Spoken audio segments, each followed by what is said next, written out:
जय माता दी। आप सभी का हमारे YouTube चैनल पे बहुत बहुत स्वागत है। ऐसे ही जानकारियाँ प्राप्त करते रहने के लिए हमारे इस चैनल को लाल बटन दबा करके सब्सक्राइब करें, साथ में बेल आइकन घंटी दबाएं ताकि मेरी वीडियो का नोटिफिकेशन आपके पास सबसे पहले पहुंचे। कमेंट में जय माता दी जरूर लिखें ताकि आपकी कुशलता का हमें पता चलता रहे। आइए आज सुनते हैं महाशिवरात्रि व्रत की कथा। महाशिवरात्रि के दौरान भगवान शिव और माता पार्वती का पूजन किया जाता है।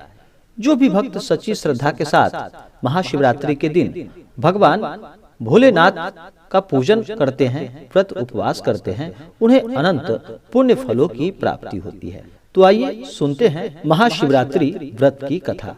तो बोलिए प्रेम से भगवान भोलेनाथ की जय, माता पार्वती की जय। बहुत समय पहले की बात है कि पुरातन काल में एक शिकारी था जिसका नाम चित्रभानु था। वह शिकारी एक साहूकार का कर्जदार था। कर्ज न दे पाने की स्थिति में साहूकार ने उसे एक शिव मठ में बंदी बना लिया। संयोग से जिस दिन से बंदी बनाया उस दिन महाशिवरात्रि थी। साहूकार ने इस दिन अपने घर में पूजा का आयोजन किया था। पूजा के बाद कथा का पाठ किया गया। शिकारी भी पूजा और कथा में बताई गई बातों को ध्यान से सुनता रहा। शिकारी ने साहूकार से ऋण चुकाने का वादा किया। पूजा कार्यक्रम समाप्त होने के बाद साहूकार ने शिकारी को अपने पास बुलाया और उससे अगले दिन ऋण चुकाने की बात कही। इस पर शिकारी ने वचन दिया। साहूकार ने उसे मुक्त कर दिया। शिकारी जंगल में शिकार के लिए चला गया। शिकार की खोज करते करते उसे रात हो गई। जंगल में ही उसने रात बिताई।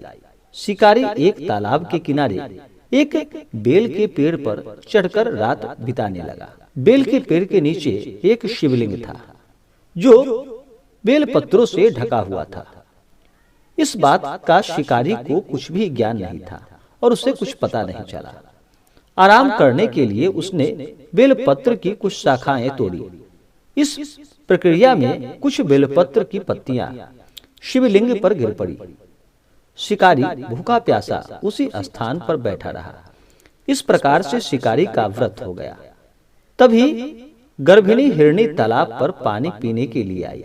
शिकारी ने धनुष पर तीर चढ़ाकर हिरणी को मारने का जैसा ही प्रयत्न किया, वैसे ही हिरणी बोली कि मैं गर्भ से हूँ, शीघ्र ही बच्चे को जन्म दूंगी। तुम एक साथ दो जीवों की हत्या कैसे कर सकते हो? यह उचित नहीं होगा।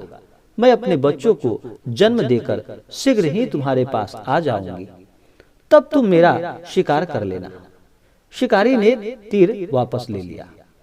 हिरणी भी वहां से चली गई। धनुष रखने में कुछ बिलपत्र पुनः टूटकर शिवलिंग पर गिर गया। इस प्रकार उससे अनजाने में ही प्रथम पहर का पूजा पूर्ण हुआ। कुछ देर बाद एक और हिरणी उधर से निकली। पास आने पर शिकारी ने तुरंत ही धनुष पर तीर चढ़ाकर निशाना साध लिया। लेकिन तभी हिरणी ने शिकारी से निवेदन किया कि मैं थोड़ी देर पहले ऋतु से निवृत्त हुई हूँ, कामातुर विहरणी हूँ, अपने प्रिय की खोज में हूँ। मैं अपने पति से मिलकर तुम्हारे पास आ जाऊंगी। शिकारी ने इस हिरणी को भी जाने दिया। शिकारी विचार करने लगा। इस बार भी उसके धनुष से कुछ बिलपत्र शिवलिंग पर जा गिरा। इस प्रकार उसके द्वारा दूसरे प्रहर की पूजन प्रक्रिया भी पूर्ण हो गई। इसके बाद तीसरा प्रहर हिरणी दिखाई दी जो अपने बच्चों के साथ इधर से उधर गुजर रही थी। शिकारी ने धनुष उठाकर निशाना साधा। शिकारी तीर को छोड़ने ही वाला था कि हिरणी बोली, मैं इन बच्चों को इनके पिता के पास लौटाकर तुम्हारे पास आ जाऊंगी, मुझे अभी जाने दो। शिकारी ने ऐसा करने से इनकार कर दिया। उसने बताया कि दो हिरणी को मैं छोड़ चुका हूं। तो हिरणी ने कहा कि हे शिकारी, मेरा विश्वास करो, मैं वापस आने का वचन देती हूँ। शिकारी को जब हिरणी पर दया आ गई और उसे भी जाने दिया। उधर भूखा प्यासा शिकारी अनजाने में बेल के पत्तियों को तोड़कर शिवलिंग पर फेंकता रहा। सुबह की पहली किरण निकली तो उसे एक मृग दिखाई दिया। शिकारी ने खुश होकर अपना तीर धनुष पर चढ़ा लिया। तभी मृग ने दुखी होकर शिकारी से कहा, यदि तुमने मुझसे पूर्व आने वाली 3 हिरणियों को बच्चे को मार डाला है तो मुझे भी मार डालो। देर बिल्कुल भी ना करो, क्योंकि मैं यह दुख सहन नहीं कर सकता। मैं उन हिरणियों का पति हूँ। यदि तुमने उन्हें जीवन दान दिया है तो मुझे भी छोड़ दो।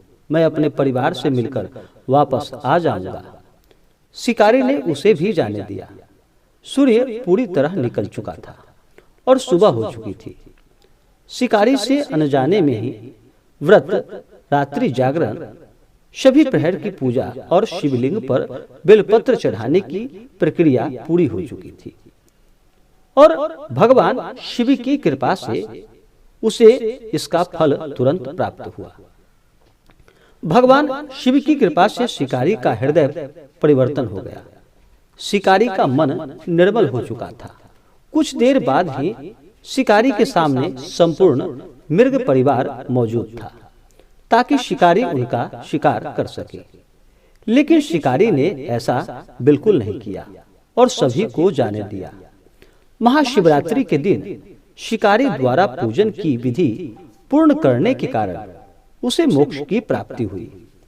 शिकारी की मृत्यु होने पर यमदूत उसे लेने आए तो शिवगणों ने उन्हें वापस लौटा दिया। शिवगण शिकारी को लेकर शिवलोक में आ गए। भगवान शिव की कृपा से ही अपने इस जन्म में राजा चित्रभानु स्वयं के पिछले जन्म को याद रख पाया और महाशिवरात्रि के महत्व को जानकर उसका अगले जन्म में भी पालन कर पाया और भगवान शिव की पूजा और आराधना करता रहा। जिस प्रकार भगवान शिव ने उस शिकारी पर दया की और भगवान शिव की कृपा से उसे पुण्य फलों की प्राप्ति हुई, इसी प्रकार से भगवान भोलेनाथ सदा अपने भक्तों को सुख और समृद्धि प्रदान करे। तो बोलिए प्रेम से भगवान भोलेनाथ की जय, माता पार्वती की जय। आशा करता हूँ कि यह जानकारी आपको अच्छा लगा हो। ऐसे ही जानकारियाँ प्राप्त करते रहने के लिए हमारे इस चैनल को लाल बटन दबा करके सब्सक्राइब करें, साथ में बेल आइकन घंटी दबाएं ताकि मेरी वीडियो का नोटिफिकेशन आपको समय से मिलता रहे। कमेंट में जय माता दी जरूर लिखें ताकि आपकी कुशलता का हमें पता चलता रहे। वीडियो को लाइक और अपने मित्रों तथा दोस्तों के साथ शेयर करें। जय माता दी। धन्यवाद।